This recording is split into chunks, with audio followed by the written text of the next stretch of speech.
Merci d'être là. On était en préparatif tantôt, puis on prenait des gageures amicales comme il y avait de monde. Donc, moi et Alain, on est plus proche de la victoire que de la défaite. Là. Il y en a qui pensaient qu'il y aurait moins de monde. Nous autres, on a dit qu'il va y avoir quand même pas mal de monde. Donc, merci d'être là, de vous intéresser à la protection du lac, évidemment. On a des gens aussi qu'on a offert la possibilité d'être par Zoom. Donc, bonjour aux gens aussi à la maison qui nous regardent par visioconférence.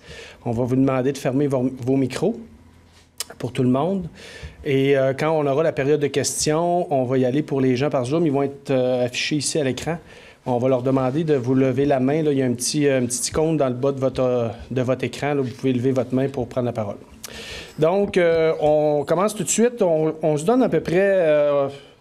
je suis avec Alain et Rosalie que je vais vous présenter tout à l'heure. On se donne une heure environ. Là, on aimerait ça, canner ça en dedans d'une heure, la rencontre. Puis après ça, répondre à toutes vos questions. Puis, on prendra le temps qu'il faut pour les questions. Donc, merci d'être là. Je vois aussi dans la salle, je veux remercier Guillaume Chrétien. Guillaume Chrétien qui travaille sur le dossier à la MRC. Il s'est placé en arrière complètement, mais à la grandeur qu'il a, je l'ai vu. Je l'ai reconnu. Probablement qu'il vient espionner nos rencontres pour s'assurer qu'on ne dit pas trop d'absurdité. Donc, merci Guillaume. J'ai à Mme Annalard aussi qui est là comme directrice de l'OBV. Puis elle nous a gracieusement passé son lien Zoom pour qu'on puisse faire la conférence là, ce soir. Donc, merci d'être là. Évidemment, comme vous le savez, l'automne 2022 a été quand même un élément important, un tournant important avec le dévoilement de la fameuse moule zébrée dans le lac. Évidemment, rapidement, la MRC a mis des choses en place, rencontre citoyenne d'information, mais je peux vous dire qu'à Témiscouata-sur-le-Lac, on a pris les choses très au sérieux. Donc, on a mis rapidement, moi et Alain, depuis le tout début à l'automne, on a eu des rencontres, on a mis des choses en place, on a réfléchi à des plans d'action. Donc, ce soir, on pourra peut-être y aller dans les périodes de questions. Mais aujourd'hui, c'est vraiment une rencontre d'information sur ce qu'est la moule zébrée, les impacts possibles et tout ça. Puis au niveau de la réglementation, si vous avez des questions, on pourra y aller. C'est sûr que ce soir-là, quand on a annoncé ça, vous avez appris ça comme un peu tout le monde à l'automne. Différents sentiments ont fait leur apparition, que ce soit des gens qui avaient de l'inquiétude, des gens qui n'étaient pas contents, de la colère, etc. Évidemment, on pourrait passer des heures et des heures à critiquer des décisions qui n'ont peut-être pas été prises dans le passé, mais malheureusement, ça ne servirait pas à grand-chose. Fait qu'aujourd'hui, on est là pour essayer de faire un constat de la situation le plus réel possible, le plus juste possible, puis regarder en avant qu'est-ce qu'on peut faire. Parce qu'on sait qu'au Témiscouata, oui, il y a le lac Témiscouata, mais il y en a plein d'autres.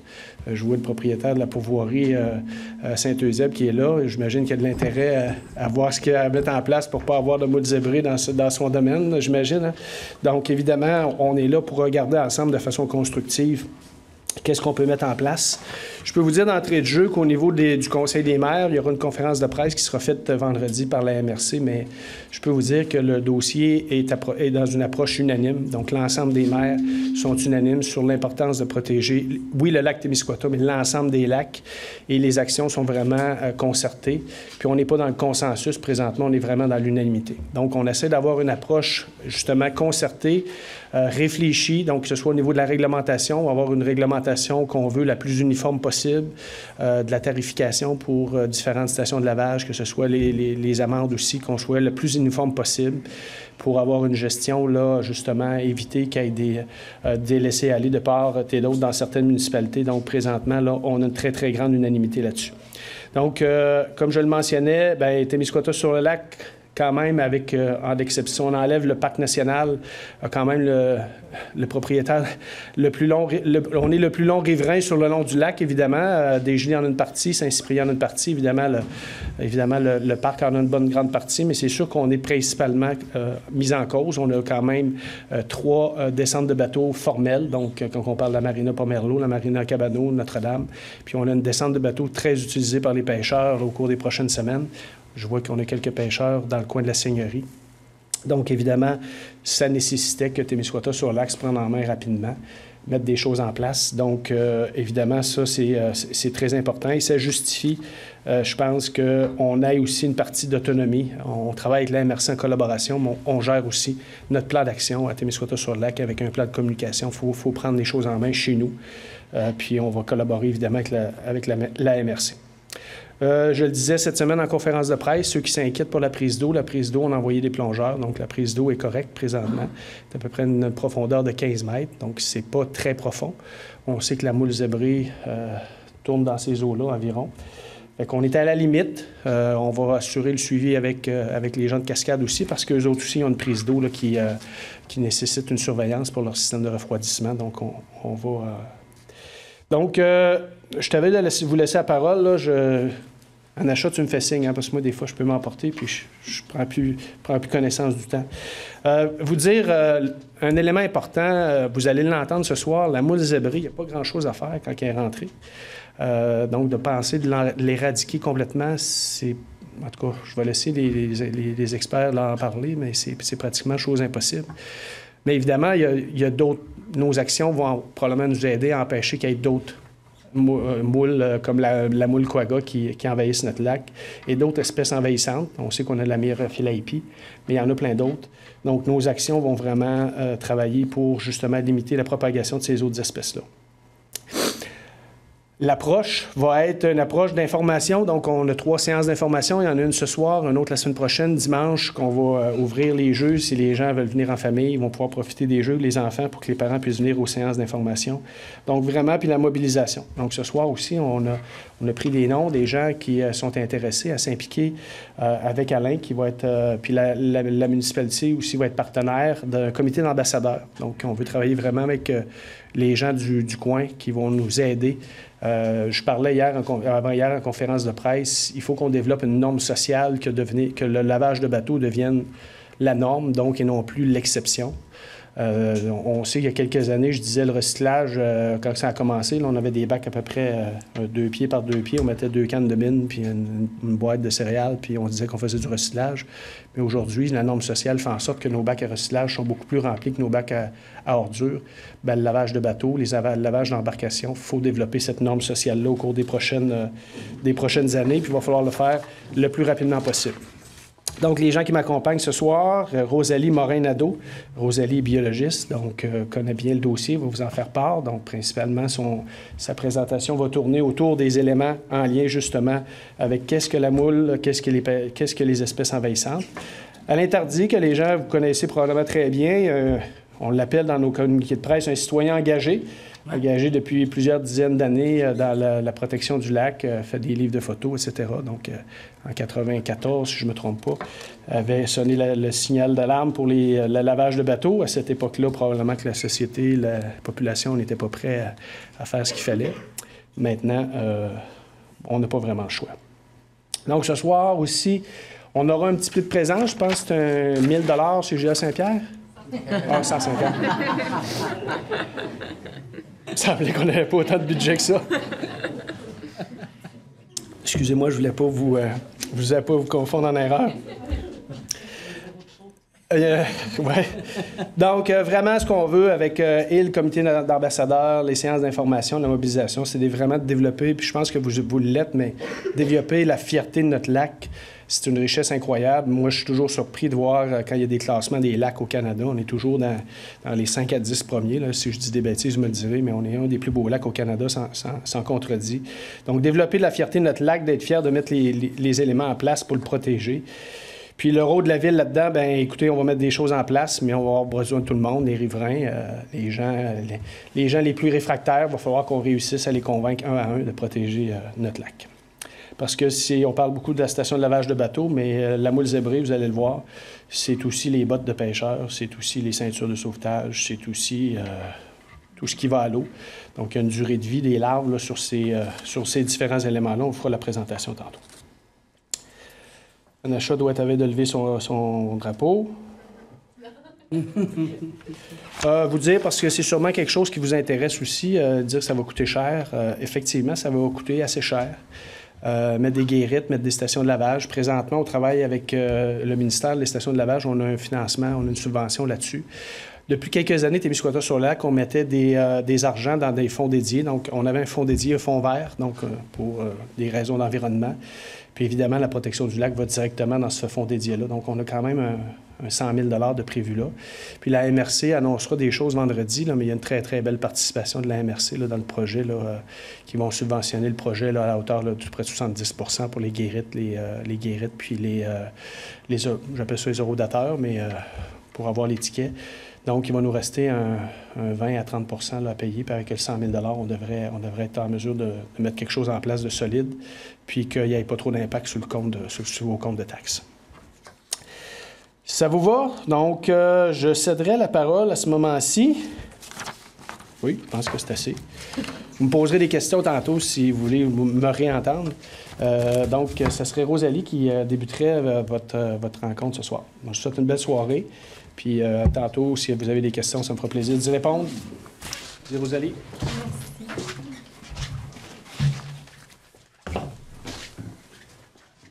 Bonjour tout le monde, bonsoir. Merci d'être là en grand nombre. C'est le fun de voir que les gens sont concernés. Moi, je suis une nouvelle résidente de Témiscouata-sur-le-Lac depuis 1 an et demi. J'ai acheté une maison là, mais j'arrivais pas de bien loin. Je viens de Pointe-Nicolet. Fait que je viens du Témiscouata comme tout le monde ici. Ce soir, on parle de moules zébrés, mais je trouvais que c'était important de faire un portrait global puis de partir du début, c'est-à-dire les espèces exotiques envahissantes. C'est vraiment important de comprendre c'est quoi une espèce exotique envahissante pour comprendre c'est quoi la moule zébrée puis qu'est-ce que ça fait, comment ça marche, puis qu'est-ce que ça mange en hiver, en gros. Fait que pour commencer, les espèces exotiques envahissantes, ben il y a 3 E, pour ça qu'on dit souvent les E pour faire court, parce que sinon ça devient un bon virelangue, là. Les espèces exotiques, fait qu'on a exotique versus indigène, exotique extérieur, indigène intérieur. Fait que c'est des espèces qui nous arrivent d'ailleurs, qui n'étaient pas ici initialement dans nos écosystèmes. C'est pas des espèces qui étaient déjà là, fait qu'ils ont été amenées et souvent sont amenées par l'humain. Fait que c'est les déplacements humains qui ont amené ces espèces-là ici. Puis les espèces exotiques envahissantes, parce qu'il y a des espèces exotiques qui arrivent ici puis il se passe rien.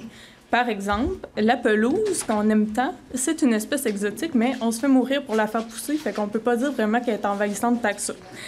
Comme les beaux petits arbres décoratifs dans nos plates-bandes, pareil, on voudrait donc qu'ils survivent, mais ils ont bien de la misère. Fait qu'eux, ils n'envahissent pas personne. Mais il y a des espèces exotiques qui deviennent envahissantes. Puis ça, c'est ces espèces-là qui ont des particularités toutes en commun de se reproduire super vite. Ils font beaucoup de bébés et ils n'ont pas de prédateurs dans notre environnement ici. Fait que ça veut dire que quand ils arrivent, il y a une explosion de population, puis il n'y a rien qui les mange. Fait que dans ce temps-là, ben ils vont avoir tendance à occuper une grande partie de l'environnement, puis de prendre le contrôle de l'écosystème. Ils vont monopoliser les ressources. Et ça, ben ça fait que nos espèces d'intérieur, nos espèces indigènes à nous, ben ils se retrouvent étouffés et ils vont avoir tendance à souffrir les conséquences. Ils vont disparaître ou ils vont être réduits à un tout petit nombre. Fait que c'est vraiment ce phénomène-là qui se passe avec les espèces exotiques envahissantes. Pourquoi ces espèces-là ils ont autant de succès? Bien, de manière générale, ce qu'on observe, c'est que les espèces envahissantes ils viennent de des endroits sur la planète qu'au cours de toute l'histoire de la planète au complet, ils ont toujours été dans des endroits où le climat il a été assez clément. Là. Ils se sont déplacés, ils ont survécu pendant super longtemps et ça fait qu'ils sont adaptés à pas mal toutes sortes de climats. Donc, une fois qu'ils vont se déplacer sur d'autres continents, ils vont pouvoir s'adapter un peu partout. Ils vont s'accommoder de plusieurs conditions différentes. Donc, ils vont vraiment avoir là, un coffre d'outils super bien équipé pour aller se propager partout, s'installer partout dans toutes sortes de milieux puis avoir beaucoup de succès. Fait que ces espèces-là, ben c'est nous qui les déplace. Fait que ça, je vais vous le dire plusieurs fois, c'est nous qui déplace les espèces envahissantes. Fait qu'il faut vraiment prendre le temps de se poser des questions puis d'essayer de minimiser ce phénomène-là parce que c'est vraiment un problème. Puis là, ben pourquoi c'est un problème? Pourquoi ça nous concerne? Les espèces envahissantes, ça, c'est la question à 100 pièces là, si on veut, ce soir. C'est que ces espèces-là, ils viennent mettre en péril l'équilibre qu'on a dans nos écosystèmes. Ça, là, c'est un beau grand mot, écosystème, là, mais en gros, c'est tout ce qui vit dehors, tout ce qu'on peut observer dans la nature, de la petite bactérie dans le sol jusqu'à l'orignal, jusqu'aux gros érables. C'est toutes les espèces qui vivent autour de nous. Puis eux autres, là, ils vivent ensemble depuis vraiment longtemps, ces espèces-là. Fait qu'il y a un bel équilibre qui s'est formé là-dedans. Il y a des espèces qui récupèrent les déchets, il y a des espèces qui sont des prédateurs, il y a des herbivores. Il y a tout le monde qui fait leur petit bout de travail. Puis ça, c'est beau, ça fonctionne bien. C'est en équilibre. Sauf que là, si on amène un nouveau joueur dans l'équipe qui joue pas selon les règles, hein, qu'il prend toute la place, il monopolise toute l'énergie, toutes les ressources, ben ça vient mettre en péril notre équilibre qu'on aime tellement.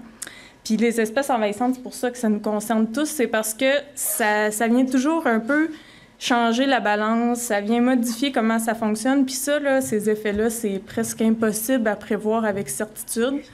Puis avec exactitude. Fait qu'on peut estimer, bon, il va probablement se passer ça si on introduit une espèce envahissante de ce type-là ici, mais on peut jamais savoir. Quand on change quelque chose dans un écosystème, c'est toujours un peu aléatoire. Fait qu'on est mieux d'essayer de moins changer possible de paramètres, parce que plus qu'on en change, plus qu'on prend la chance que ça soit la goutte qui fait déborder le vase. Par exemple, on a beaucoup d'écosystèmes qui ont perdu des espèces à cause des espèces envahissantes. Il arrive une espèce envahissante, les espèces indigènes vont se retrouver perdantes, ils vont s'éteindre, vont disparaître, et là, il reste juste notre envahisseur tout seul, puis ça, c'est pas une grosse diversité, hein, une espèce. Fait que, qu'est-ce qui se passe s'il arrive, par exemple, une maladie ou quelque chose que là, l'envahisseur peut pas survivre? Bien, ça fait que là, il reste plus rien. On se retrouve avec un désert. Fait que, on veut qu'il y ait beaucoup d'espèces différentes pour qu'il y ait ce qu'on appelle la résilience.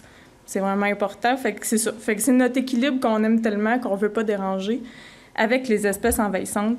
Et c'est ça. Puis ça, là, des espèces envahissantes, il y en a déjà partout. Ça fait peur, là, quand on présente ça comme ça, mais il y en a des centaines qui existent. Il y en a déjà un peu partout, des espèces de plantes, des espèces animales, des espèces des insectes. La grille du frêne, par exemple, qu'on entend, c'en est une souvent. Le myriophile, il est déjà dans le lac. Donc, c'est toutes sortes. Il y en a plein des envahisseurs. Il y en a qui ont des grosses conséquences. Il y en a qui ont des conséquences moins importantes. Fait que ici, notre principal intéressé, c'est la moule zébrée. Et la moule zébrée, elle appartient à ce qu'on appelle la famille des bivalves. Ça, les bivalves, pour faire un petit cours de sciences rapide, bi, ça veut dire deux, valve, c'est les coquilles. Fait que tout ce qu'il y a deux coquilles qui s'ouvrent comme ça rentre là-dedans. Deux petits pots. Okay, celui-là, c'est à l'état adulte qui a été pris dans le fleuve. Là, des petites juvéniles qui viennent du lac Témiscouata. C'est des œufs qui partent de ce printemps. Et ça, on les laisse aller, puis promenez-les. Ah oui, alors on fait circuler dans la salle des pots avec des coquilles de moules zébrées qui ont été ramassées dans le fleuve pour avoir des spécimens qui sont plus âgés, plus gros, et des coquilles qui ont été ramassées dans le lac, donc des plus petits spécimens plus jeunes. Fait que les moules, comme vous pouvez observer dans le pot quand ça va passer devant vous, ou si vous regardez le schéma, mais j'aimerais que tu reviennes. OK, merci.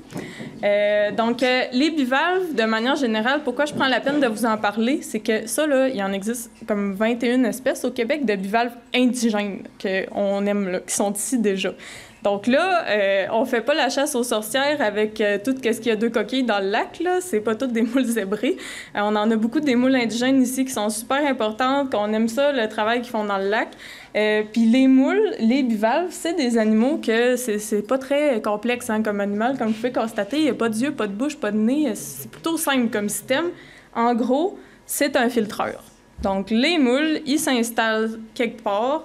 Avec les petits fils qu'on voit en bas, ils vont pouvoir s'accrocher sur une surface dure ou s'enterrer dans le sable pour certaines espèces. Et ils vont ouvrir la coquille un peu puis ils vont filtrer l'eau.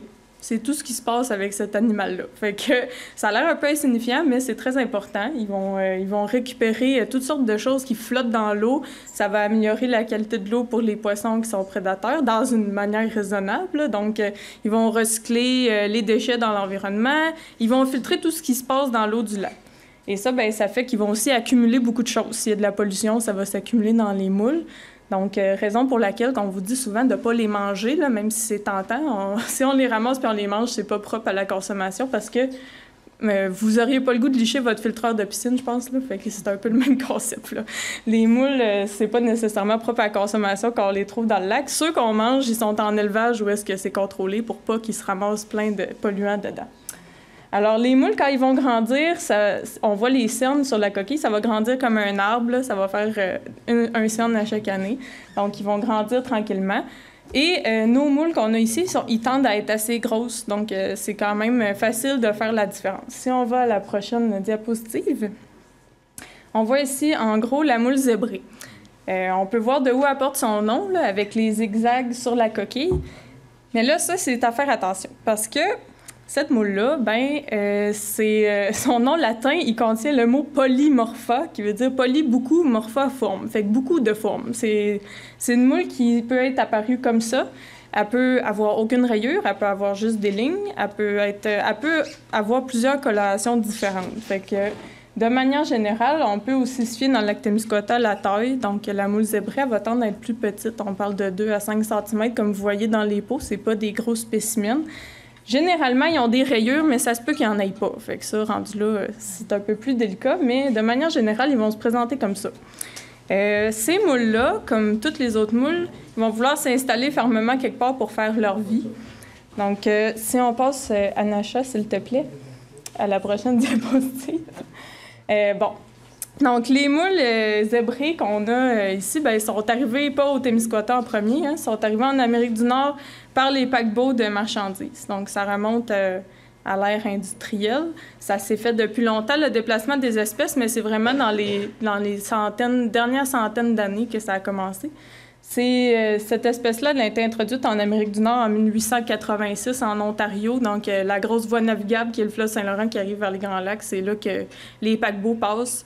Et dans les autres ballasts, il y avait des larves de cette moule-là qui arrivaient d'Europe. Donc, ils ont été transportés tout l'autre côté de l'Atlantique jusqu'à ici. Et quand les paquebots ils ont enlevé leurs eaux de l'Est, leurs eaux de ballast dans les lacs, ces moules-là, les larves, ils ont pu s'installer en Amérique du Nord. Et depuis ce temps-là, ça a été répandu à plusieurs endroits. C'était pas encore à la mode beaucoup de faire attention à ça. On ne savait même pas qu'ils étaient là des fois déjà. Donc, ça a été long avant qu'on enclenche des mesures pour contenir la répartition de cette espèce-là. Elle est arrivée au Québec en 1990, fait que ça n'a pas été long quand même là, de traverser du secteur des Grands Lacs jusqu'au Québec. Puis après ça, là, au Québec, elle s'en va tranquillement vers l'est. Là. Donc, nous, ici, on est dans les endroits où que ça a été répertorié de plus en plus vers l'est dans le Québec. Puis c'est ça, c'est toujours transporté par l'humain. La moule, elle peut se déplacer un peu dans les cours d'eau quand elle est au stade de larve, mais sinon, c'est vraiment les gens qui sont responsables du transport de cette espèce-là. Donc, si on va voir le cycle de vie de la moule zébrée, c'est plutôt simple. Donc, on part de la moule adulte en haut, qui a la forme qu'on connaît. Après ça, elle va se reproduire. Puis là, c'est là où est-ce que le bout espèce envahissante prend tout son sens. Elle va être en mesure de faire des dizaines de milliers de larves, donc dans son cycle de reproduction. Fait que les moules, comment ça fonctionne, la reproduction, là, ça va être approprié pour tous, là, c'est plutôt simple. Ils vont juste lancer leurs gonades dans l'eau, fait que les femelles vont lancer les ovules, si on veut, puis les mâles vont lancer le sperme dans l'eau, puis ça va tout se mélanger, puis ça va se faire tout seul. Éventuellement, il va y avoir une fécondation, puis ça va faire les larves qu'on va voir. Puis ça, les petites larves véligères qu'on a en bas dans le cercle, c'est vraiment ceux-là qui nous intéressent, là. C'est rare qu'on va déplacer des moules adultes sans s'en rendre compte, mais les larves, eux autres, ils sont invisibles à l'œil nu. Ils sont tellement petites qu'on les voit pas. S'ils sont collés sur notre bateau, s'ils sont collés sur nos bottes à l'eau, sur notre filet de pêche, on les voit pas. Fait que d'où être méticuleux dans son lavage, c'est important parce que si on manque un petit coin, on le sait pas nécessairement. Mais ce qui est rassurant, en quelque sorte, c'est que ces larves-là, oui, il y en a plusieurs milliers là, qui vont se produire à chaque année, mais ils vont pas toutes survivre. 95% vont mourir. Ça va juste rien donner. Et il y en a le 5%, qui reste 5% d'un très gros montant, vont se fixer quelque part. Avant de se fixer, les larves, ils peuvent se promener un peu. Ils vont être capables de rester en suspension dans l'eau pendant quelques semaines. Fait qu'ils peuvent se déplacer. Si, par exemple, il y a un lac, ils peuvent aller dans la décharge de ce lac-là, dans la rivière, puis aller vers un lac qui est en aval. Ça, c'est une possibilité. Mais c'est ça. Fait que les larves, ils vont quand même survivre assez longtemps avant de se fixer.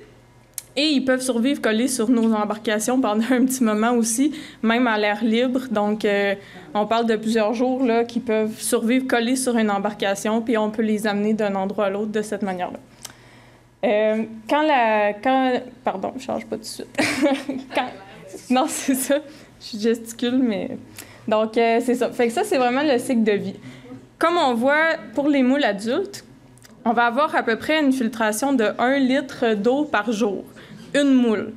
Fait que si on en a des dizaines et des dizaines de moules qui se retrouvent à un endroit, bien, ça commence à filtrer dans une proportion de plus en plus grande. Fait que ce qui va se passer avec cet envahisseur-là quand il arrive dans un écosystème puis qui se multiplie beaucoup quand il arrive, par exemple, dans notre lac ici, c'est l'eau va être surfiltrée. Toutes nos espèces qui dépendent de la filtration de l'eau pour manger, nos moules qu'on aime à nous autres, bien, ils se retrouvent avec moins de nourriture. Toutes les petites espèces animales qui vont manger les choses qui sont en suspension dans l'eau, ils vont se retrouver avec moins de nourriture. On va observer que l'eau va être plus claire parce qu'elle est très filtrée par les moules zébrés. Et ça va faire qu'il y a des plantes aquatiques, par exemple le myriophylle, qui lui, ça y prend quand même de la lumière pour pousser, fait qu'il est limité au premier mètre de profondeur du lac. Et là, si l'eau est plus claire, la lumière rentre plus loin, donc le myriophylle peut descendre plus creux. Donc là, ça fait boule de neige un peu. Ici, c'est certain, là, notre lac, il est très grand, hein, une quarantaine de kilomètres de long. Avant de surfiltrer un lac aussi grand, ça en prend, là... Ça va en prendre beaucoup des moules zébrés. Fait que ça se fera pas demain, là, ces effets-là. C'est sûr que ça va être sur le long terme. Il va falloir voir ça va être quoi les impacts. Parce qu'encore une fois, la moule est arrivée ici, mais on est incapable de prédire avec certitude qu'est-ce qui va se passer. Il y a des études qui ont été faites sur des dizaines de lacs, sur plusieurs dizaines d'années, des fois. Des lacs, ça fait longtemps que la moule est arrivée, puis il se passe à peu près jamais la même affaire. Donc, des fois, il y a des moules qui vont avoir des prédateurs dans ces lacs-là. Il y a des poissons qui vont les manger. Il y a d'autres lacs où il n'y a rien qui va les manger, puis ils vont proliférer en grande quantité. Il y a des lacs où ils vont avoir rien pour s'accrocher, parce qu'ils doivent s'accrocher sur des surfaces dures. Si c'est un lac avec beaucoup de sable dans le fond, la moule n'a pas tellement de succès. Donc, ça dépend de plusieurs paramètres. Ici, le paramètre qu'on a, c'est qu'il y a beaucoup de calcaire dans l'eau, dans la région du Témiscouata. Puis ça, bien, ils utilisent ça pour faire leurs coquilles, ces animaux-là. Donc, ça va être propice pour eux, mais c'est un facteur parmi tant d'autres. Donc, c'est vraiment... On ne peut pas extrapoler des conséquences de l'introduction de la moule comme... un petit récital, là, une étape à la fois, il va se passer ça. On n'a aucune idée. Il va falloir voir qu'est-ce qui va se passer chez nous, dans notre cas à nous. Fait que c'est vraiment un point qui est important de se rappeler. Là. Oui, la moule est arrivée ici, mais c'est pas nécessairement l'apocalypse. Là. Faut surtout essayer de se dire que faut essayer de pas la donner ailleurs, de un. Puis faut essayer de faire le suivi de qu'est-ce qui va se passer avec ici par rapport aux prises d'eau et compagnie. Donc, c'est vraiment le bout qui va nous intéresser le plus. Sinon, bien, pour les autres espèces, c'est certain que ces moules-là, comme ils s'attachent sur des endroits durs, bien, ils peuvent aller où les frayères de poissons, par exemple, qui sont moins en profondeur, ils peuvent se coller sur les roches. Ils peuvent se coller sur nos moules à nous, sur les coquilles de nos moules indigènes, qui peut faire en sorte que les animaux ils vont se retrouver incapables de filtrer, de faire leurs choses normalement. Donc, ça va mettre en danger nos espèces indigènes de moules qu'on a ici. Fait que il va y avoir plusieurs impacts écologiques qu'on peut trouver par rapport à cet animal-là. Puis rendu là, ben, il va falloir attendre un peu de voir qu'est-ce qui va se passer ici. Prochaine diapositive, merci. Fait que maintenant qu'on parle de la moule zébrée, moi je trouve que des fois, on a tendance à être un peu alarmiste. C'est sûr que c'est important, c'est très important cet enjeu-là, on ne le dira jamais assez, mais il ne faut pas paniquer non plus. Les espèces envahissantes, c'est nous qui les déplaçons. Donc, on a du contrôle sur la situation. On est capable de faire en sorte que ces espèces-là ils soient contenues au moins grand nombre d'endroits possibles. Et c'est toujours nous, les vecteurs de toutes les espèces envahissantes, pas juste la moule zébrée, parce qu'il y a aussi la moule quagga, qui est une espèce envahissante dans le même style que la moule zébrée, je vous dirais, qu'elle, on l'a pas ici encore, puis on veut pas l'avoir non plus. Donc, elle, on a intérêt à faire attention pour pas l'avoir, puis encore une fois, c'est nous qui a le contrôle là-dessus, si elle arrive ou pas. Donc, c'est toujours l'humain qui va les déplacer. Puis les espèces marines dans notre lac, c'est de ça qu'on parle ce soir, mais dans les espèces envahissantes, il y a aussi des espèces de plantes qui sont très désagréables. Vous connaissez peut-être la berce du Caucase. vraiment pas le fun. Je peux vous en témoigner. Donc, cette plante-là, qui cause un danger pour la santé publique, fait qu'on la prend très au sérieux, elle a été amenée ici comme plante ornementale. Donc, c'est joli dans une plate-bande, là, mais après, quand on a la sève sur les bras, on se retrouve avec des brûlures. Fait que c'est un petit peu moins le fun. Fait qu'encore une fois, il faut toujours prendre le temps. C'est vraiment important de se poser des questions.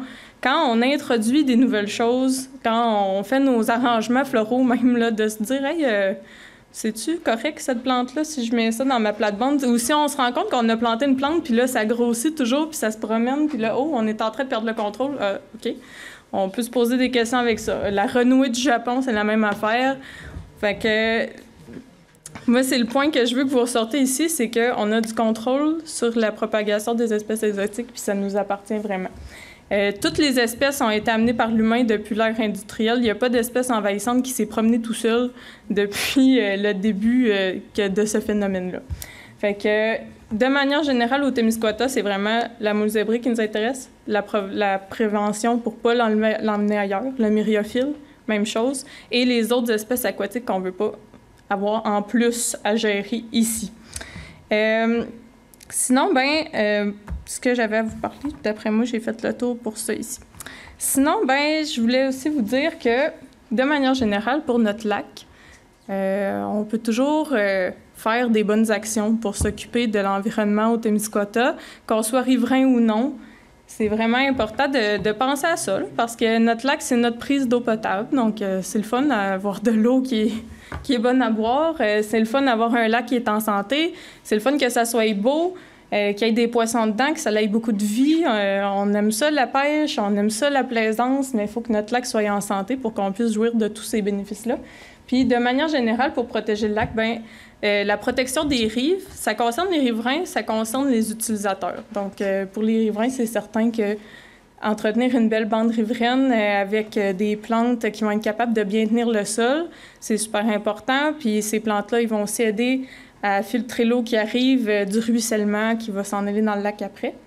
Pour les utilisateurs, bien évidemment, la vitesse en bateau qui fait des grosses vagues, ça cause de l'érosion sur les berges. Ça va aller briser les efforts des gens qui essayent de faire des belles bandes riveraines.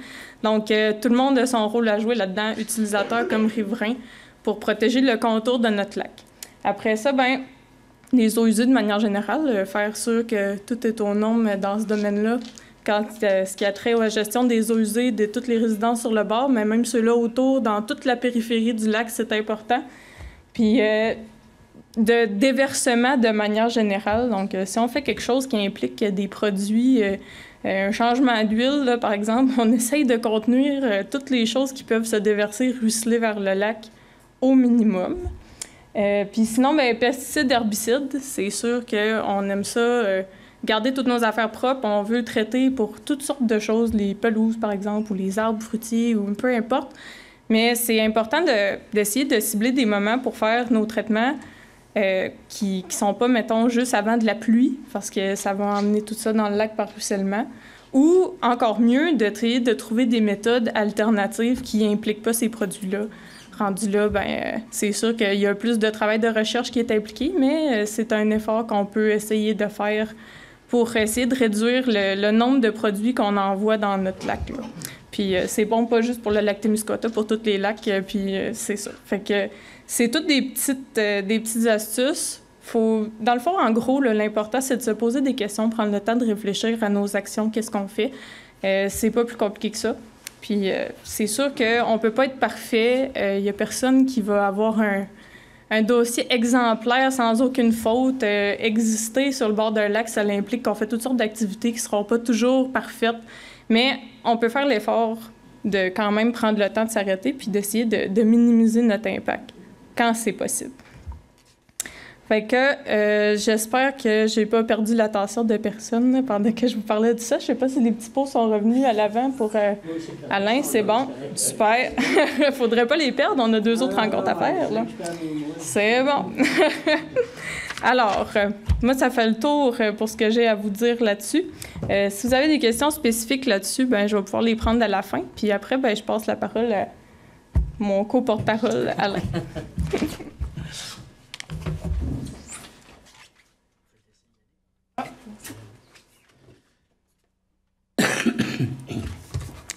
En fait, le but visé de ma présence comme citoyen engagé, c'est aussi pour faire comprendre l'impact qu'on a devant nous. Comme je pense que Rosalie l'a bien exprimé, on est au début d'une explosion de moules zébrés. Qu'est-ce que ça va donner? Va-t-il y en avoir un peu comme un peu n'importe où au Québec?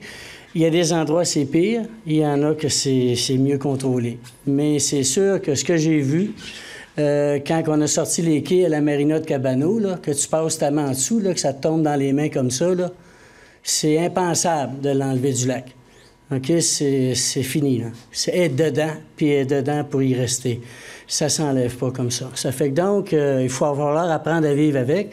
Puis il faut comprendre que quand que ça se colonise, ça fait que dans un espace, imaginez-vous, d'une façon globale, on ne parlera pas, le lac Érié, c'est 700 000 moules au mètre carré.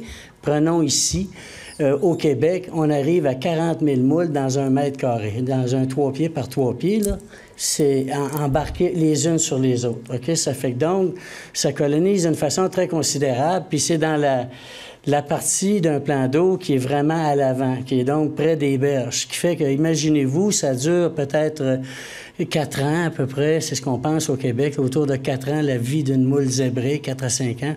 Donc, à ce moment-là, elle se décolle de sa zone, elle s'en vient sur le bord, puis vous vous retrouvez avec des coquilles de moules zébrées sur le rebord de l'eau. Donc, ça prend une espèce d'épaisseur. Et puis, c'est très désagréable. Les enfants se coupent les pieds là-dessus. En se dégradant, en se décomposant, ça fait une odeur désagréable. Il faut penser que le baignard, quand il se baigne, quand il repose ses pieds à terre, il peut se couper les pieds là-dessus. Ça fait partie des problèmes socio-économiques. Et naturellement, la chose la plus importante, qui nécessite des millions de dollars présentement dans la zone de Québec, c'est de décontaminer les entrées d'eau. Tout ce qui est prise d'eau au niveau du fleuve Saint-Laurent, c'est incroyable comment c'est rendu, comment ça coûte cher. Ça fait que c'est sûr que là, c'est bien de voir que la préoccupation, elle est au niveau régional. On sait que des prises d'eau, même de petits riverains, attendez-vous que peut-être vous allez devoir la déplacer un peu plus loin. Tant qu'on a juste la moule zébrée, puis qu'on est comme dans un espace de 15 mètres, on peut toujours déplacer un peu plus loin les entrées d'eau. Mais s'il faudrait qu'on soit près que la moule guaga, comme a précisé Rosalie, elle colonise d'une façon différente. Elle prend plus en profondeur, puis elle, c'est pas juste du substrat dur. Elle n'a pas besoin juste du dur. Elle va le faire sur du substrat mou en plus. Fait que là, donc, elle va s'étendre d'une façon assez impressionnante. Puis à ce moment-là, bien, comment qu'on peut faire autrement qu'à chaque année investir pour enlever tout ce qui obstrue le passage des eaux. Ça, c'est ça pour Cascade, au système de refroidissement. C'est ça aussi pour le barrage de Desjolies. Déjà, depuis 2 ans, le barrage de Desjolies investit des sommes d'argent pour enlever, après les pelles, la moule zébrée. Ça fait que, comprenez quand même, on est une source de contamination maintenant pour le Nouveau-Brunswick. C'est ça, c'est parti. C'est ça au niveau économique, on peut penser. Au niveau social aussi, il y a une perte de valeur de propriété qu'on voit à certains endroits quand vraiment ça explose. Mais ça, là, encore là, on va tenter de pas trop s'énerver là-dessus, puis de dire qu'est-ce qu'on peut faire plus tôt. Quand on sait qu'on a des problèmes comme ça, bien, il faut essayer de trouver des solutions. Puis la première solution, c'est vous tous. C'est les citoyens eux-mêmes qui soient conscients que si on laisse aller la situation, si on dit « c'est pas grave », OK, je vais vous conter une anecdote, OK, je pense que je vaut la peine de vous la conter juste pour qu'est-ce que j'ai vécu, parce que je sais qu'à un moment donné, je vais me faire accoster au Témiscouata là-dessus. Vous voyez la couleur de ma face, là, j'arrive de la Floride, là, je suis sur le bord d'une piscine, puis je suis à travers des Québécois, hein, c'est là-bas, c'est les snowbirds, hein, ça fait que là, j'arrive, puis je rentre dans la piscine, puis là, il y a un monsieur qui est là, puis lui, à chaque matin, il s'en va pêcher sur la mer, puis il parle de ses exploits, puis il se promène à travers le monde, puis tel gros poisson, puis telle affaire, je connais rien là-dedans. Moi, je l'écoute, puis ça. À un moment donné, je le vois, il rentre dans l'eau, puis il est avec un chum. Puis là, il y a un autre gars. Puis là, il se met à parler. Hey, il dit, c'est pas drôle. Hey, il dit, je te dis, il dit, je peux plus au Québec là, rentrer sur le fleuve n'importe où, là. Hey, ils me chargent de l'argent. Hey, toutes les municipalités autour du fleuve, c'est des crosseurs, là. Hey, ils nous prennent de l'argent. La première affaire, lave ton bateau, lave ton bateau. Hey, là, je suis là, je dis, oh là là là là. Moi, je l'écoute, puis un petit pincement au cœur. J'ai dit, j'ai envie d'intervenir. Et j'ai dit, m'excuse, monsieur, j'ai dit, il faut peut-être me faire un petit ami, mais ça n'a pas tout à fait été le cas. Mais j'ai dit, monsieur, j'ai dit, là, c'est parce que je vous écoute. Et puis, moi, je proviens de l'Est du Québec. Je vis au lac Témiscouata. Ah, le lac Témiscouata, il y a de la grise là-dedans. Oh, je dis, il connaît ça, hein? Oh, oui, il connaît bien le lac Témiscouata. Ah oui, je dis, c'est parce que l'automne passé, on a trouvé de la moule zébrée dedans. La moule zébrée! Fuck you, la moule zébrée! Fuck you! De la pollution, il va en avoir partout! Hein? Oups! J'ai dit, je pense que ça va s'arrêter là. J'ai dit, j'ai pas eu envie d'intervenir. Il servirait de bar, puis il a parlé avec son autre chum. Ouais, il dit, bon, il dit, de quoi qu'on parlait, là? Oh, j'ai dit, OK. Juste vous dire que des situations de même où ce que les gens comprennent pas, là, on va en avoir. Puis vous allez en vivre vous-même quand vous allez devoir parler à des citoyens quand vous allez recevoir des gens dans votre chalet. Puis c'est un frère, c'est un enfant, c'est un de vos cousins qui arrive avec une embarcation. Un paddleboard. Hey, c'est beau, un paddleboard. Oh, wow, oui, je m'en viens. Oh, oui. C'est parce que là, il faut le laver. On les enverra pas, là, toutes les petites embarcations. Là, comprenez que c'est pas des amener, là, on les amènera pas dans une station de lavage. Ça se fait directement au chalet. Tu dis, regarde, attends un petit peu. On va prendre une chaudière, on va prendre une cuillerée à soupe d'eau de javel, sinon du vinaigre, puis on va mettre ça dans l'eau. Puis avec une petite brosse, on va brosser ton paddleboard, puis on laisse sécher un petit peu. Puis ah ouais, sur le lac, amuse-toi. Avec ton kayak, avec ta planche à voile. De la même façon, OK? C'est juste de dire que tous, là, on est concernés. On ne laisse plus rentrer personne sur notre plan d'eau sans, au préalable, avoir eu un lavage pour les embarcations nautiques à moteur. Puis les petites embarcations, bien, prenez la peine de dire, on va les laver, ces embarcations-là. Regarde, j'ai ce qu'il faut.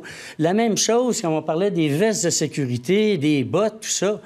Hey, prenez de l'eau de javel, ou même l'eau de javel, ça va briser. Prenez du vinaigre. Le vinaigre fait un bon effet dans de l'eau chaude. Puis brossez ça, puis laissez ça sécher, puis ça va déjà être beaucoup. Puis quand vous faites une embarcation, on va dire, oh oui, il est beau l'extérieur. Hey, en dedans, laissez pas de l'eau dedans. S'il reste de l'eau aussi dans un kayak du lac Témiscouata, puis tu t'en vas au lac Ponégamouk, oh, ça va pas bien, là. Rosalie l'a précisé, c'est microscopique. Ça ne se voit pas. Ça fait que donc, il faut comprendre que les procédures de lavage que vous allez voir appliquées dans toutes les stations de lavage, ils sont importantes, OK? Ça veut dire donc qu'il faut regarder, inspecter, enlever tout ce que vous voyez. Oh, puis il y a une petite affaire après les listes. Tu l'enlèves. Puis après ça, tu nettoies, puis tu prends ça sérieusement, puis le vivier, puis l'intérieur de l'embarcation, puis... On va avoir des stations de lavage. On va être équipés à Témiscouata-sur-le-Lac pour en arriver à quelque chose. Mais ça n'arrivera pas demain, là. Le temps que ça se fasse, puis qu'on arrive avec un système automatisé. Parce que là, vous savez qu'on a que la main-d'œuvre, elle est beaucoup plus rare que jamais. Donc, on ne pourra pas commencer. C'est chacun, c'est vous tous qui allez laver vos propres embarcations. Faites-les donc comme il faut. C'est sûr qu'on va vous filmer, c'est le fun de vous avoir... sur caméra. Fait que si vous ne faites pas ça correct, bien, à un moment donné, vous allez avoir un avis. Puis après ça, bien, il va y avoir une réglementation sérieuse qui est en train d'être appliquée par la MRC, que tous les maires regardent. Puis on veut pas trop haut, pas trop fort, pas trop... Mais là, il va falloir qu'il se passe de quoi? Parce que s'il arrive des gens qui nous mettent des problèmes de supplémentaires, je pense que c'est important. Ça vous concerne tous. C'est ça qui est important. Donc, aussi, à travers ça, le fait de vous rencontrer, il y a 3 rencontres comme ça à Témiscouata-sur-le-Lac. Il y en a une dizaine que je fais aussi à travers tout le Témiscouata, OK, autour de tous les autres lacs. Parce que, comme on a dit, bien sûr qu'on ne veut pas d'autres espèces qui rentrent, parce qu'il y en a plusieurs, là. Tu sais, on parle de la moule guaga, puis je veux dire, il y en a une quarantaine de sortes, là. Tu sais, je veux dire, ça fait qu'il n'en faut pas d'autres. Puis, je veux dire, l'idée, je pense, c'est que vous soyez sensible à ça, que vous en parlez aux autres, invitez-les à venir aux autres rencontres. S'ils sont de d'autres places, il y en a partout, là, à Lac-des-Aigles, à Biencourt, à Rivière-Bleue, à Saint-Marc-du-Lac-Long, un petit peu partout. Si vous êtes plus près d'un territoire, vous allez voir, la MRC va présenter le calendrier des dates. Excusez-moi, j'aime ça, mon micro m'accrocher de main. Le calendrier des dates de toutes ces présentations-là. Faites que les gens y viennent. La petite feuille que vous avez remplie pour avoir votre courriel. Voyons, qu'est-ce qu'il fait là? Moi, j'ai le droit de le faire. Les municipalités, ils n'ont pas le droit, ils sont réglementés. Mais moi, je veux créer un mouvement de citoyens responsables. Soyez responsables de votre emplacement si vous êtes riverain. Soyez responsable qu'à chaque fois que vous arrivez avec une embarcation, hey, je prends ça au sérieux. Puis quand vous voyez quelqu'un qui s'en vient, qui fait son fin-fin, « Ah, tu vois, on m'a passé à travers les branches, puis c'est là que... Hey, qu'est-ce que tu fais là? T'as-tu lavé ton embarcation? Ah, ben non, c'est pas grave, ça. Non. T'étais où avant? Ça prend pas grand-chose. Comme l'a précisé aussi Rosalie, ça tient après une embarcation quelques jours à l'extérieur de l'eau. Si tu vas dans le fleuve Saint-Laurent, qui est fort probable que ce qu'on a ici, provient du fleuve Saint-Laurent. OK? À partir de la hauteur où l'eau est douce, ça veut dire à partir de Montmagny, en face de l'île d'Orléans, le fleuve devient en eau douce, c'est contaminé, complètement contaminé. Puis de la moule guaga, puis toutes les autres espèces qu'on parle, ils sont lettres, puis il y a des crayfish, puis il y a des... Ils sont tous là. Et c'est sûr, on a toute la panoplie dans le fleuve. Fait que là, ceux qui s'en vont se promener, puis ils disent, c'est pas grave avec ma planche à voile, puis je m'en viens ici, puis j'embarque encore sur le lac. Non, c'est assez, là. C'est fini. On ne peut pas faire ça de même. C'est plate, là, puis on ne va pas jouer...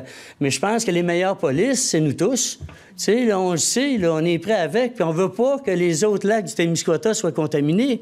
Hey, c'est notre richesse. Le Témiscouata, on est reconnu pour une quantité de plans d'eau incroyable.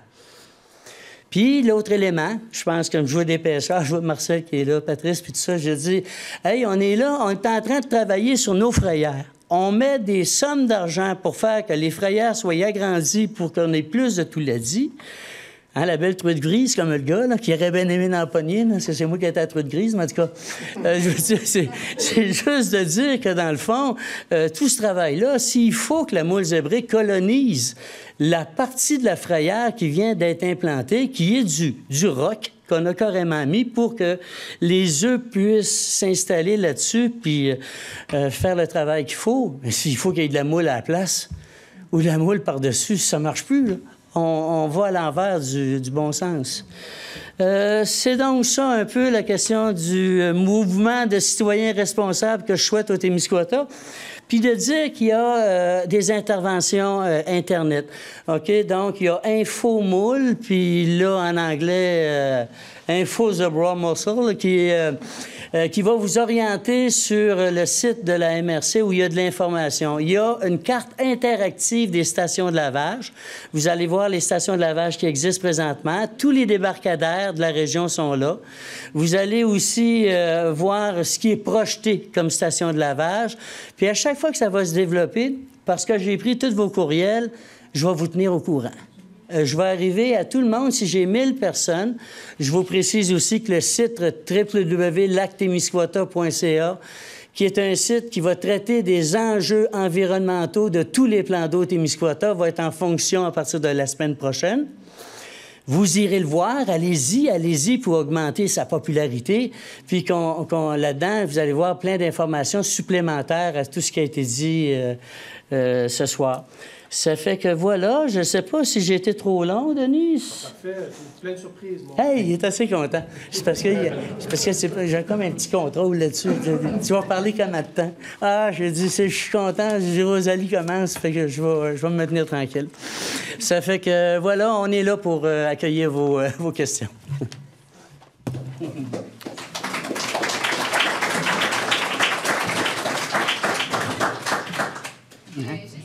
J'espère ton anecdote là.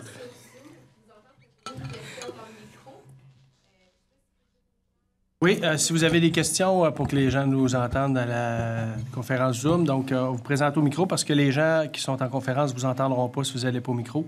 Fait que si vous avez des questions, présentez-vous, nommez-vous, puis on va y répondre. Dites à qui la question est adressée. Puis Zoom, on va les avoir ici à l'écran si vous voyez des mains levées. C'est ça. Absolument. Ça en prend toujours un ou une pour briser la glace. Après ça, ça part.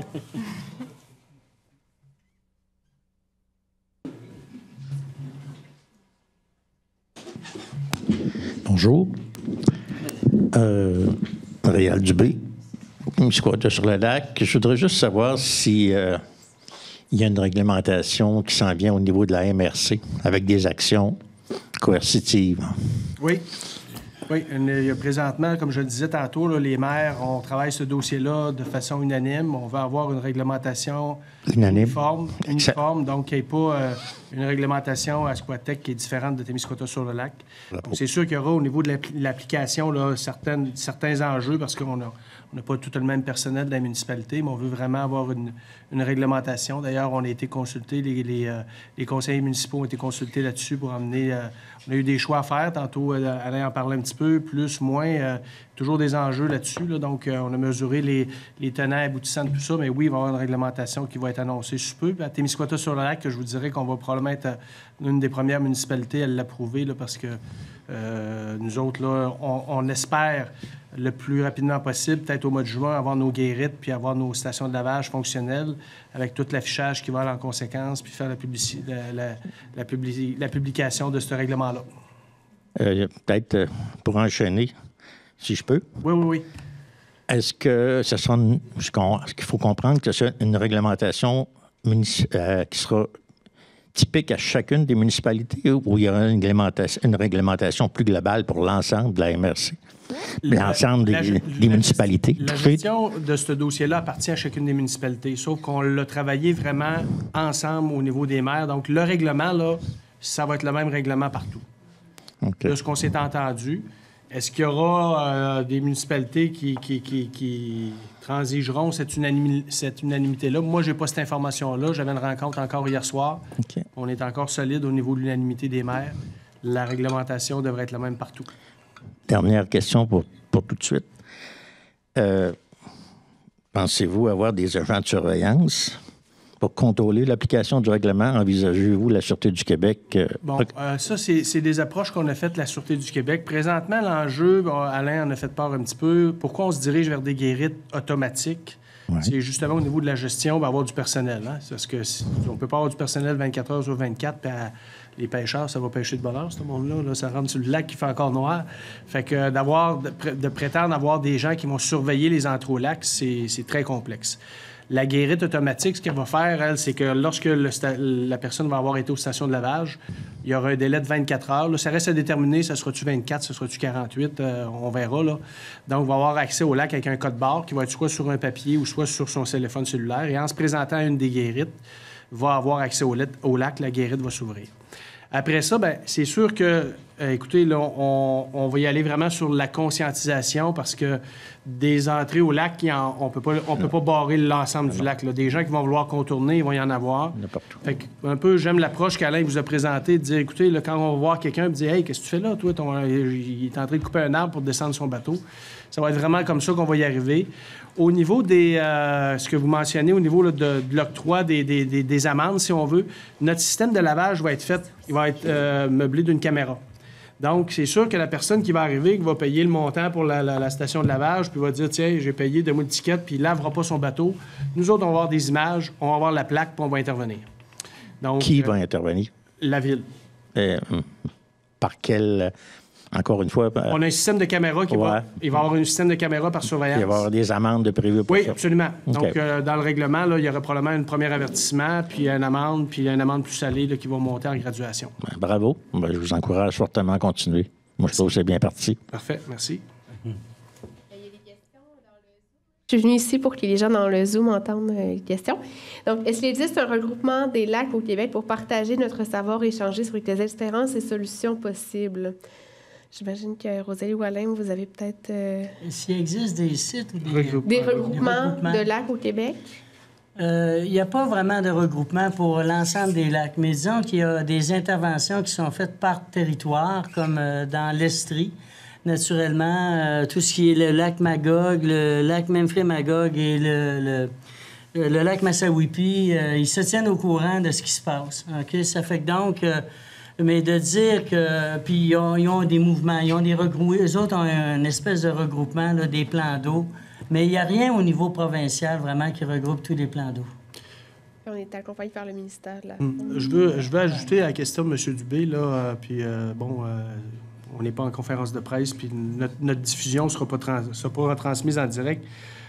Le dossier, quand je dis qu'on le travaille au niveau de la MRC, c'est présentement, ce qu'on regarde, c'est que le système de guérite serait unique partout au Témiscouata. Donc, c'est-à-dire, je peux faire laver mon bateau ici à Témiscouata, je vais avoir un code-barre, mais si je me présente une guérite à Lejeune, la guérite à Lejeune, elle va lever. Donc, c'est l'ensemble des municipalités qui auraient le même système, puis on se parlera entre nous autres. Ce qui fait qu'on va avoir une approche au niveau de la surveillance par caméra. Les caméras, eux autres, vont se mettre en marche juste et uniquement quand il va y avoir du mouvement dessus, puis il va y avoir des stations de lavage qui fonctionnent. Donc, la durée d'observation, elle ne sera pas immense. Je n'ai pas besoin d'avoir quelqu'un devant une caméra là, qui va dire « OK, il lave son bateau. » La caméra, elle va enregistrer uniquement quand il va y avoir du mouvement. Ce qui fait en sorte qu'on veut se partager aussi une ressource, aller chercher une subvention au niveau de partenariat régional, où ce qu'on pourrait avoir, par exemple, pendant la période estivale, une personne qui est engagée, qui est payée à l'ensemble des fonds de la collectivité pour surveiller les caméras, pour faire une tournée et mettre des constats d'infraction, des avertissements, etc. Fait qu'on va essayer de le travailler le plus collectivement possible pour bénéficier justement de ces implications collectives-là.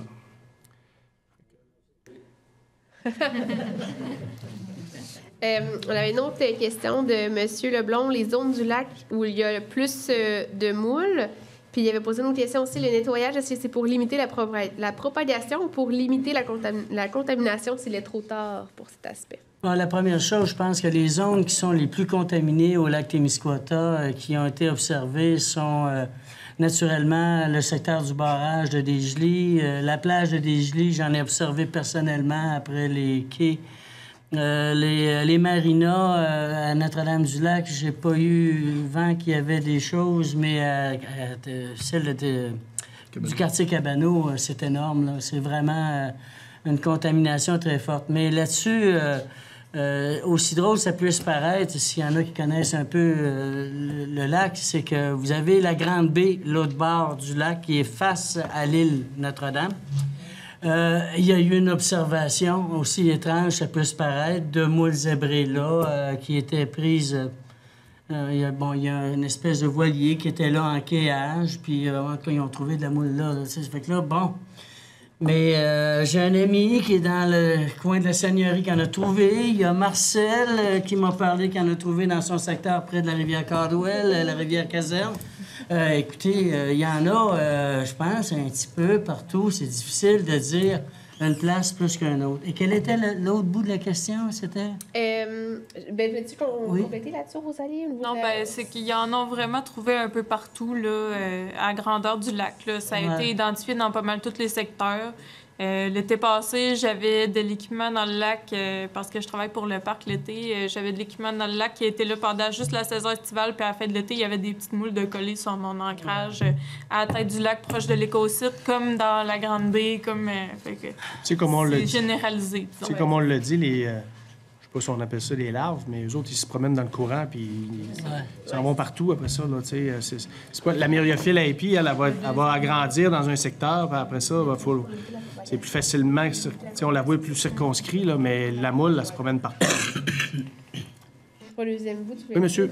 Attends, il y avait un petit bout pour okay. M. Leblond, la deuxième partie. Oui, limiter la propagation ou éviter la contamination des autres. Bien, c'est certain, le nettoyage, c'est les deux. Là. C'est d'éviter d'amener d'autres choses qu'on veut pas, comme par exemple la moule quagga ou autres envahisseurs qu'on connaît peut-être même pas encore. Là.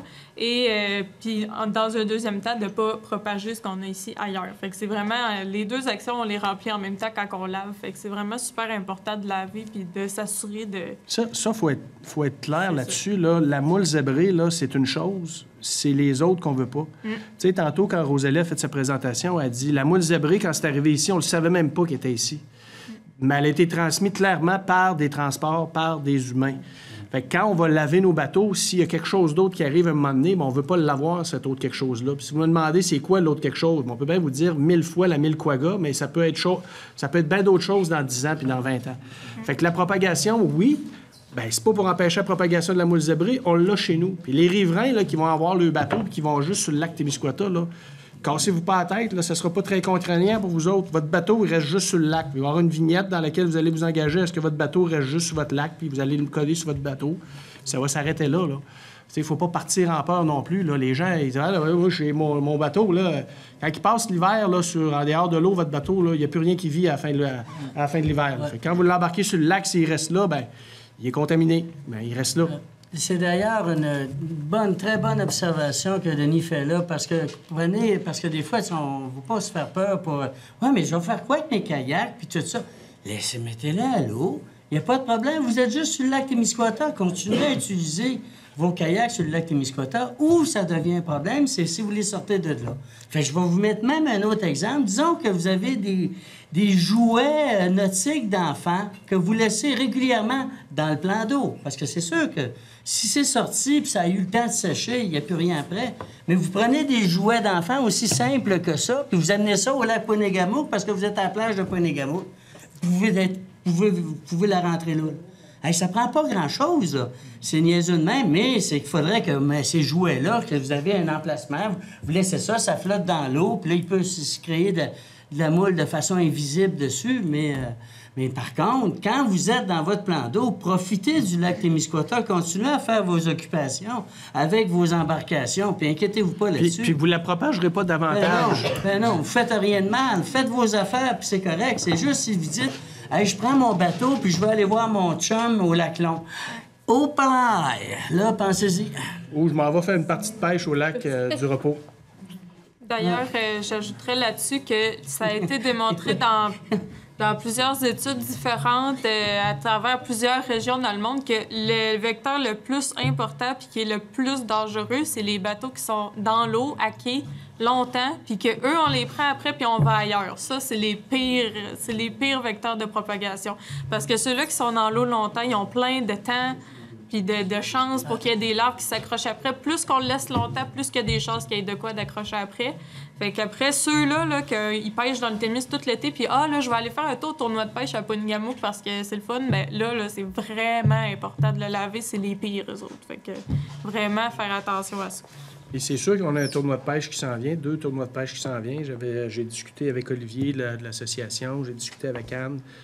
On va être très, très proactif au niveau de la mise à l'eau des bateaux qui vont venir de l'extérieur. On regarde la possibilité d'avoir une station de lavage, comme on l'appelle, mobile. Donc, autant avec les gens de l'association de la pêche, de dire on va avoir besoin de vous autres pour dire les bateaux qui rentrent. Parce que ça se peut qu'à un moment donné, il y ait comme un line-up, puis là, qu'il y en ait qui choque. Hein? Vous connaissez les pêcheurs, des fois, ça va embarquer avant tout le monde. Donc, va falloir leur calmer le pompon. Fait que vous me le direz, le maire ira faire un tour, il ira checker ça.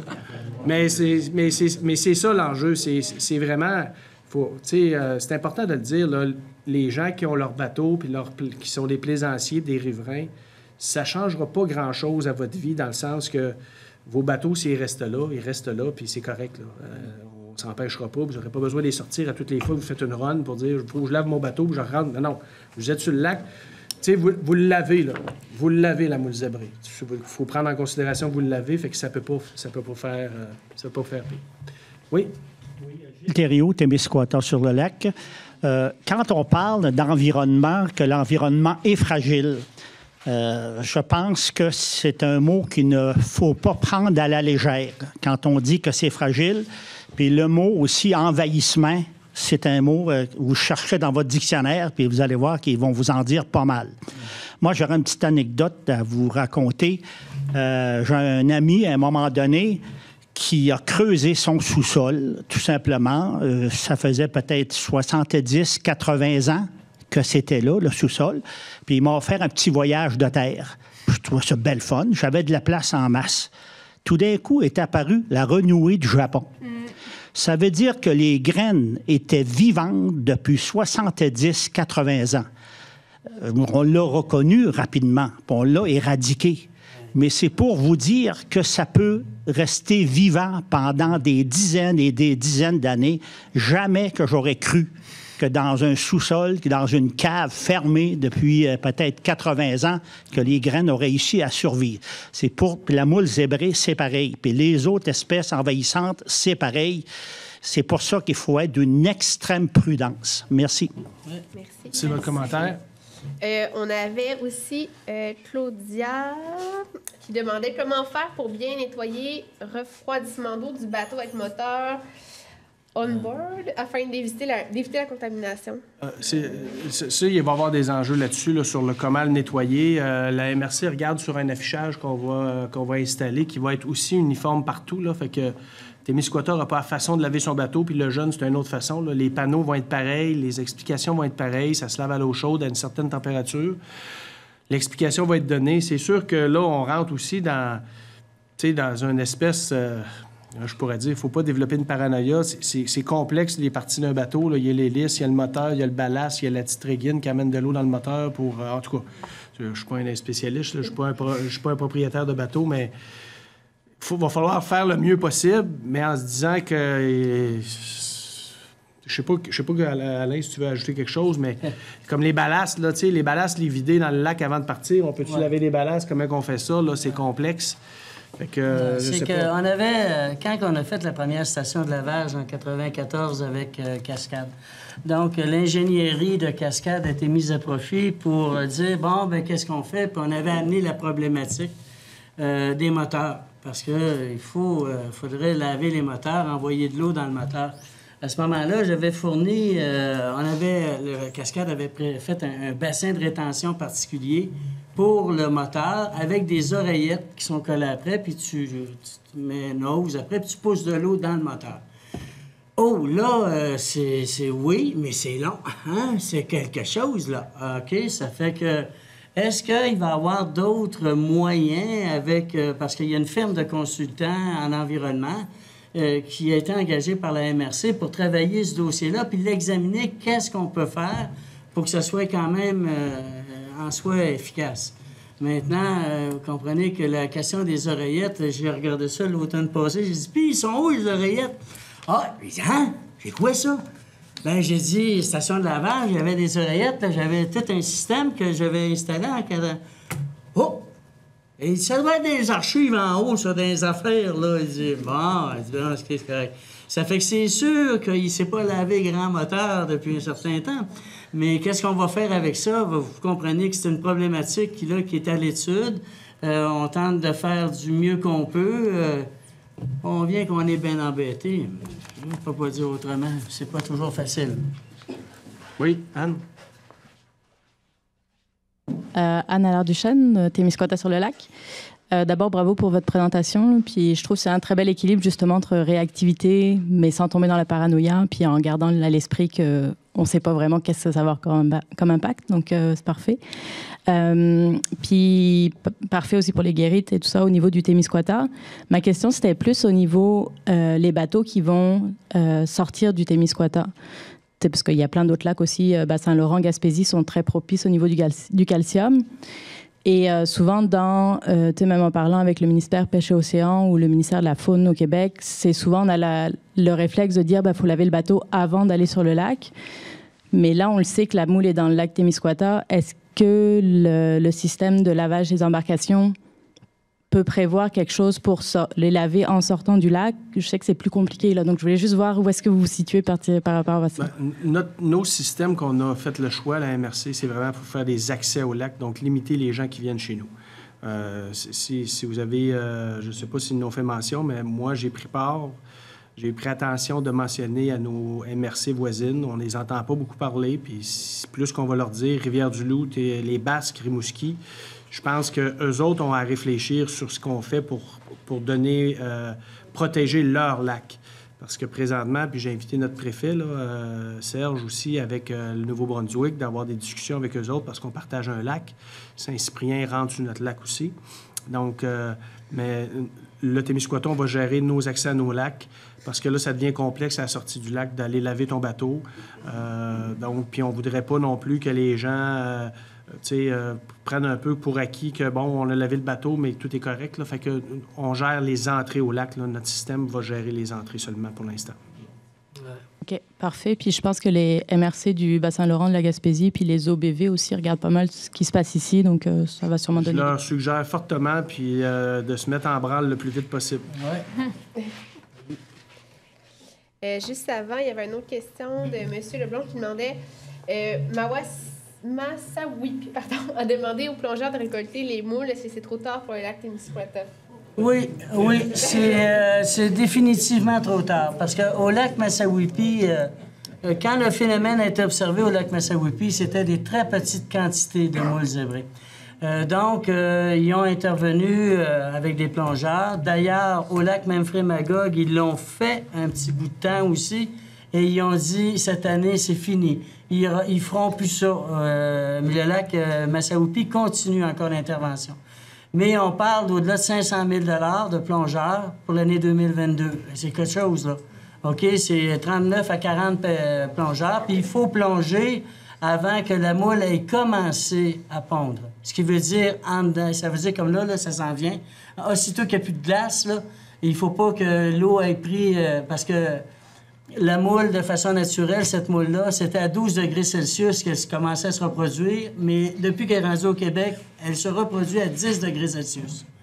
Donc, c'est encore plus froid, puis elle y va, puis elle décolle, puis elle pond. Ça fait que donc, il faut la prendre avant ça. Ça fait que donc, oui, le lac Massawipi continue encore l'intervention. Le lac Memphremagog s'arrête là, puis ils veulent combattre une autre espèce qu'on appelle les bivalves.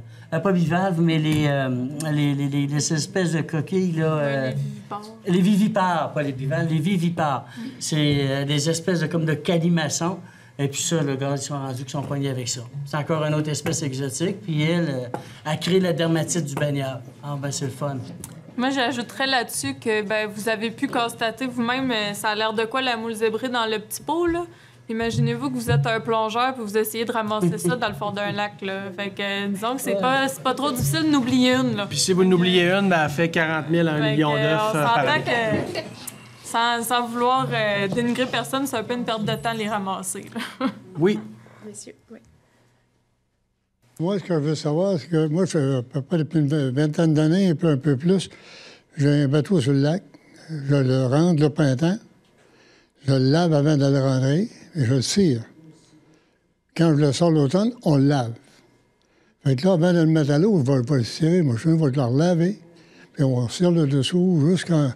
Parce qu'après ça, c'est facile de le laver un petit peu à guenille, là. Mm-hmm. Mais vas-tu être obligé de repasser dans une station de lavage pour m'enlever ma cire? Vous êtes toujours ici au lac Témiscouata? Toujours au Témiscouata. Je l'ai mentionné tantôt, ça. Ça, là... Oui, mais quand je vais aller... On va mettre une procédure en place là, qui demeure à être fixée. On en a discuté hier avec les autres municipalités. Dans le fond, quand les guérites seraient fermées, là, il y aurait comme un... On imagine, là, OK? Ça reste à préciser, un étiquette ou un permis pour la mise à l'eau, là, que vous allez venir chercher à la ville. On va prendre votre nom. Okay. Vous allez avoir une petite signature d'engagement pour laquelle vous allez dire, moi, je suis riverain, mon bateau reste sur le lac tout l'été, je bouge pas de là.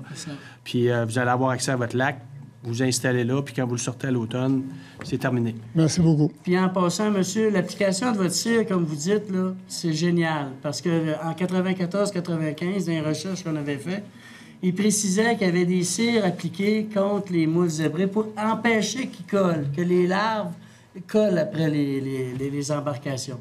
On peut même présupposer que pour des flotteurs d'hydravion, pourrait être une option de les cirer pour qu'il n'y ait rien qui accroche après, que la moule n'accroche pas après. Ça fait que donc, vous faites bien de cirer, c'est correct, là. Quand je dis, là, je le fais, mais souvent que ma femme me le fait plus que moi, là. Ah, mais là, c'est ça que je trouvais que vous étiez fin pas mal.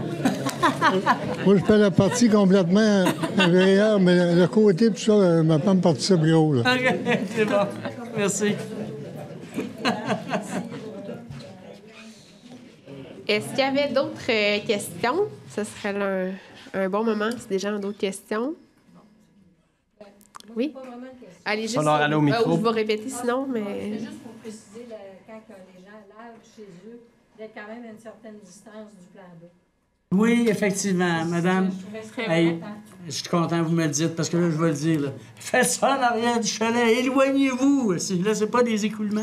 C'est quoi la distance recommandée? La distance recommandée, moi, je crois que tant que si, vous, exemple, ils le font à au moins une distance de 30-40 pieds, on est capable de voir que le sol... Ça dépend de la topographie du terrain. Si votre terrain est comme ça, c'est sûr que l'eau va descendre. Si c'est bien plat, ça peut être... Ouais. C'est un très bon point. Je viens de le noter. Quand je vais parler de ça, je vais le dire. La distance est importante. Il y a Mme Ginette Garon. Je ne sais pas si tu veux ouvrir ton micro, Ginette. Comment tu vas apparaître à l'écran pour nous dans la salle? Si mes amis de ma TV, oui, parfait. Juste pour vous dire combien je suis contente. Mais je suis contente qu'enfin, ça bouge, ce dossier-là. Ça fait des années que les groupes de camping... en tout cas, à soir, là, je vous remercie énormément. Merci Alain, merci Denis, merci madame. C'est un beau cadeau dans mon cœur. Ouais, ça fait plaisir. Merci beaucoup. Donc, il n'y avait pas d'autres questions? Là, pour juste... j'ai pas suivi... Bon, on fait le tirage, mais j'ai pas suivi. Est-ce que les gens ont donné ont pris les nombres, les gens qui sont intéressés au comité d'ambassadeurs? On a les papiers. Parce qu'on a une job à temps plein, là, 40 heures semaine pour l'été. S'il y en avait qui avaient écrit qu'ils n'étaient pas intéressés à s'impliquer, puis que là, ils ont changé d'idée parce que la rencontre était tellement intéressante, vous pouvez venir me voir après, ça va me faire plaisir de changer votre petit papier avec vous. Puis sinon, je vais procéder au tirage. Ouais, je vais rajouter un autre commentaire parce que là, on fait une rencontre de citoyens. On en a un autre la semaine prochaine. On a 2 autres la semaine prochaine. Puis notre objectif, c'est d'atteindre le plus de personnes possible. Mais c'est sûr qu'on n'atteindra pas tout le monde. Alain aussi mentionne qu'il va faire une tournée dans les municipalités. Fait qu'on souhaite en rejoindre le plus possible. Assurez-vous d'avoir toujours la bonne information. Hein? Parce que là, ça peut être un peu... Il peut sortir toutes sortes de choses. Présentement, là, on a pris le choix de faire des rencontres d'information avec Alain, qui est bien impliqué, qui est motivé, avec Rosalie, qui est une biologiste, moi, à la municipalité, puis évidemment, au Conseil des maires, je suis quand même assez impliqué dans le dossier. Assurez-vous d'avoir... Puis laissez pas dire n'importe quoi, là, par les gens. Puis vous êtes là pour être aussi des ambassadeurs verbaux. Donc, vous l'avez, l'information. Tu sais, des histoires comme Alain dit, « Oh, de toute façon, ça donne rien. La pollution est rendue partout. » Tu sais, ça écorche... C'est égoïste. Hein? Ça écorche les oreilles. Puis quand les gens disent ça, puis qu'on est sensibilisé pour être au courant que c'est faux, gênez-vous pas de dire que c'est faux. C'est pas toujours facile. Des fois, on s'attire des claques, là. Je peux parler, par exemple, mais ça vaut la peine parce que souvent, il y a des légendes urbaines qui se passent, puis c'est ça, des fois, qui fait mal à des projets puis à des implications avec les citoyens, mettre des choses en place, quand on parle de recyclage, quand on parle d'ordures, de compost, etc. À MRC, on a distribué des composteurs. Combien de fois on a entendu dire « ça n'a pas d'allure, ça n'a pas d'allure ». Dans 5 ans, si on vous dit que ça coûte 500 000 puis 1 million de plus parce qu'il faut passer des camions de recyclage, il sera peut-être trop tard pour faire du compostage. Fait que des fois, il y a des gens qui ont beaucoup de verbatim puis qui ont beaucoup d'écoute puis ils parlent fort puis ils disent toutes sortes de choses. C'est pas toujours la vérité. Permettez-vous de les remettre un peu dans le droit chemin puis posez les bonnes questions. Votre conseil de ville, moi, comme maire, je réponds toujours à toutes les questions.